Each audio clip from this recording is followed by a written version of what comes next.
Okay, I was gone for a minute, but I'm back now. Sit the fuck back down. Sit like everybody nowadays, Hollywood.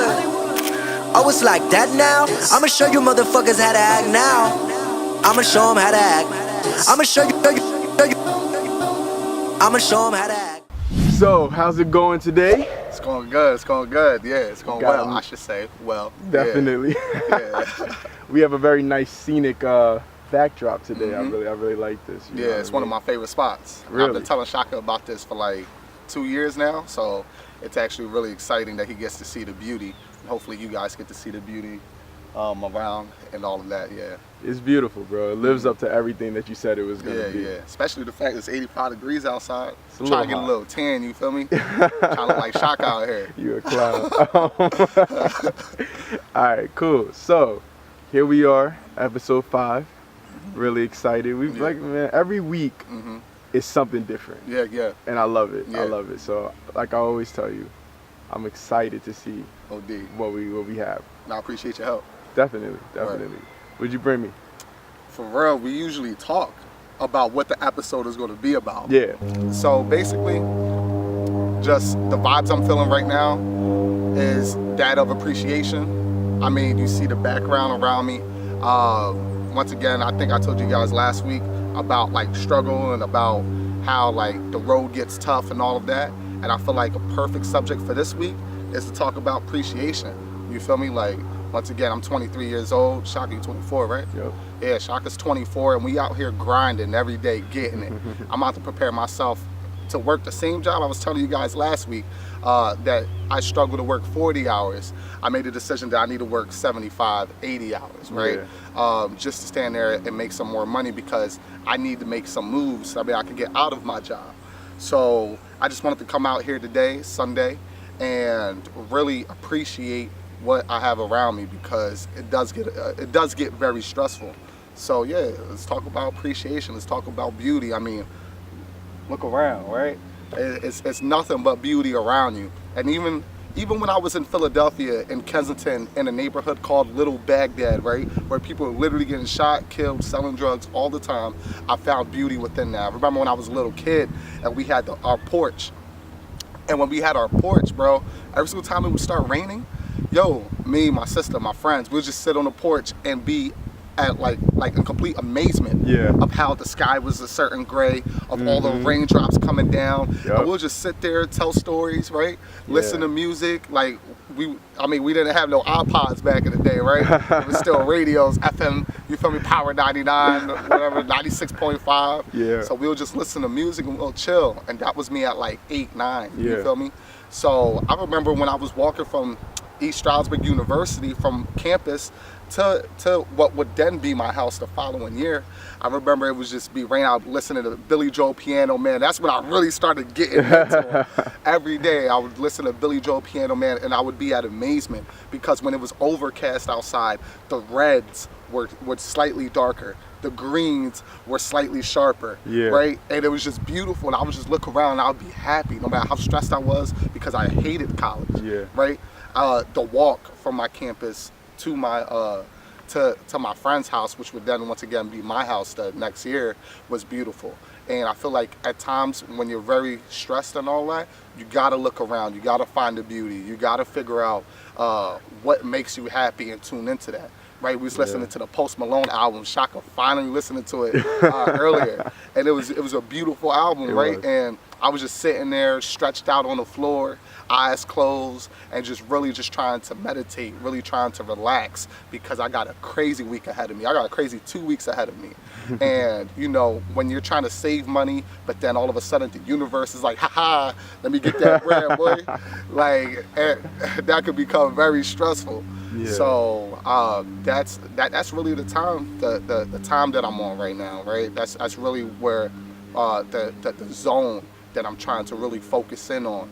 So I feel like along the journey, we all got to make sure to find things that are beautiful, find places that we can go, like Blue Mountain Lake in East Stroudsburg, right? And it's a little shout. I should get paid for that, Blue Mountain. So, Blue Mountain Lake in East Stroudsburg, and really just sit there and really take in what this world has to bring to you. You feel me? Because if I really wanted to, If my goal is to have a lake like this outside of my home, then I need to work hard. And that would actually be pretty dope goal, right? Yep. That would be pretty dope. But It's in the cards. Definitely in the cards. OD. What makes it hard for people to appreciate the little things? What do you think makes it hard for people to appreciate the little things? Our eyes are focused on big things. You feel me? That's why, like, our eyes are focused on the end goal, right? Our eyes are focused on getting the big lake. When you don't really realize that in order to get the big lake, you need to figure out where to even find a lake, which may be a small goal, right? Or you need to figure out, okay, how do I make it to that destination? You know, one of the craziest, but not craziest, one of the smartest cartoons ever that gets really slept on is the Dora the Explorer. Yeah. Because they actually showed you what it takes to reach a goal. You feel me? And all the hills and valleys and all the obstacles, snipers coming off and trying to take you off your course. And you'll see 3 different obstacles between her and her end goal. You feel me? And I feel like that right there is why we're not focused. We're like kind of programmed in a sense to want the big goal.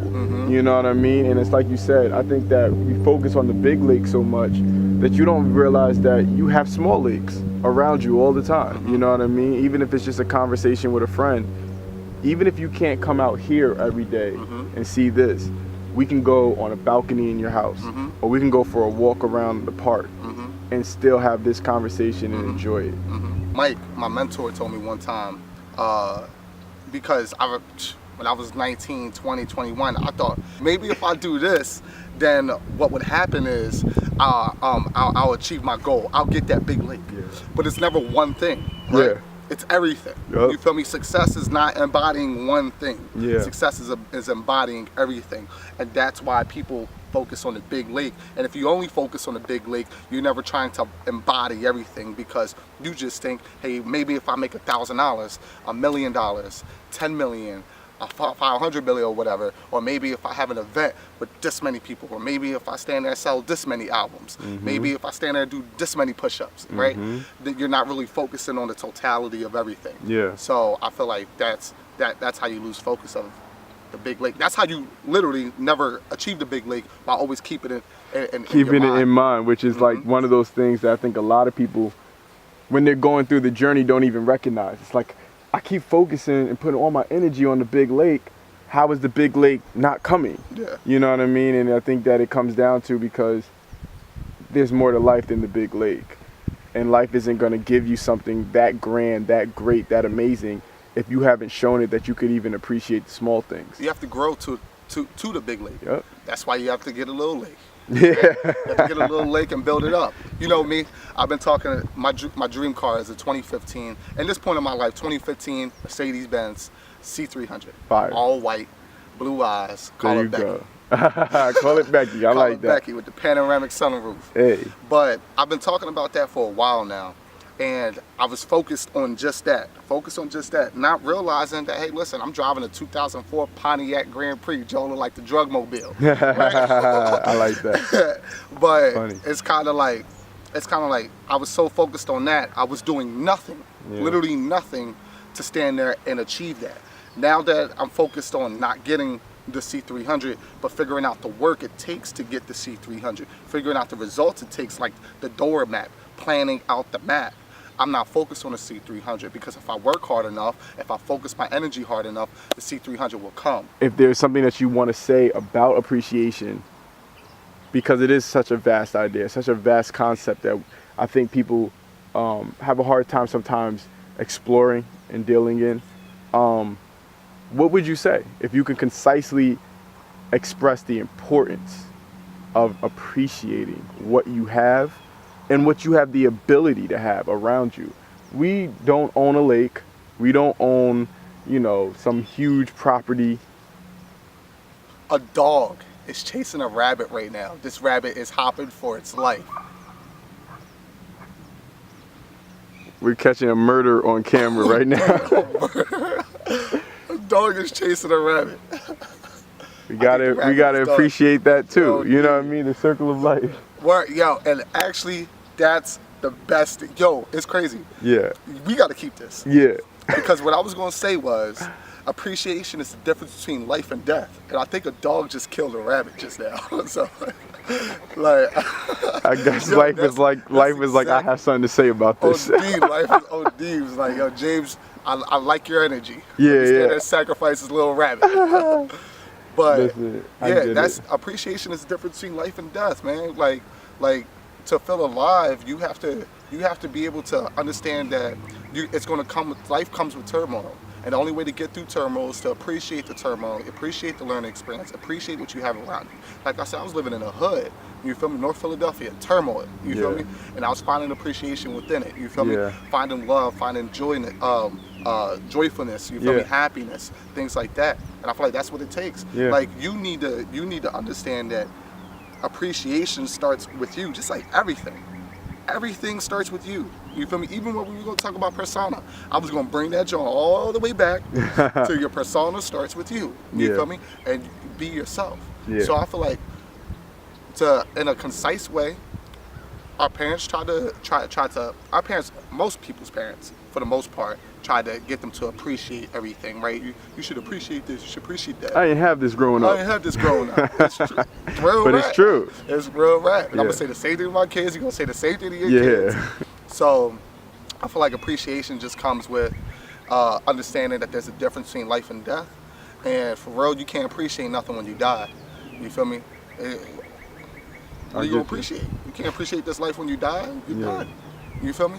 So that's that, the killer back on the loose, you feel me, looking for a new rabbit.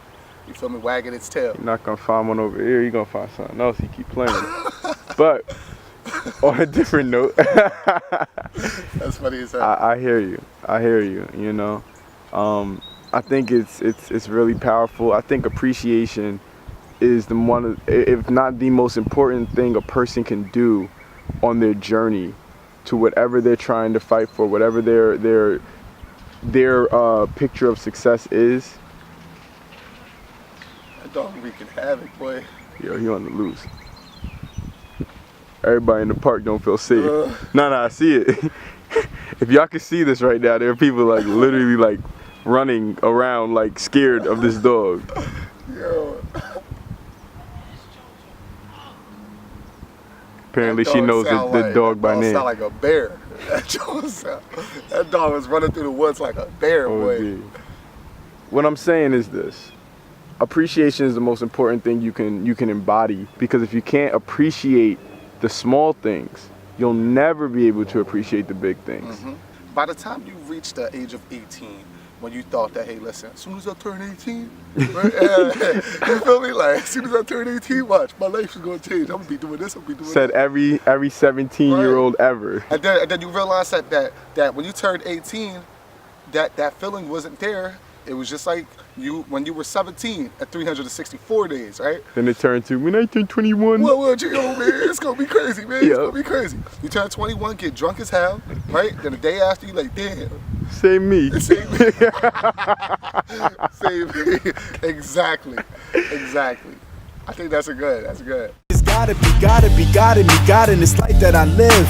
It's all about love and how much of it you give. I'd rather lose my wealth than lose myself. They say that your mentality defines your reality, so I'ma touch the sky, don't believe in your gravity. You should join the club, boy, I wrote it in love. Made a full-time hobby of ignoring your hate. Doing me, but my mama says I make it look great. I love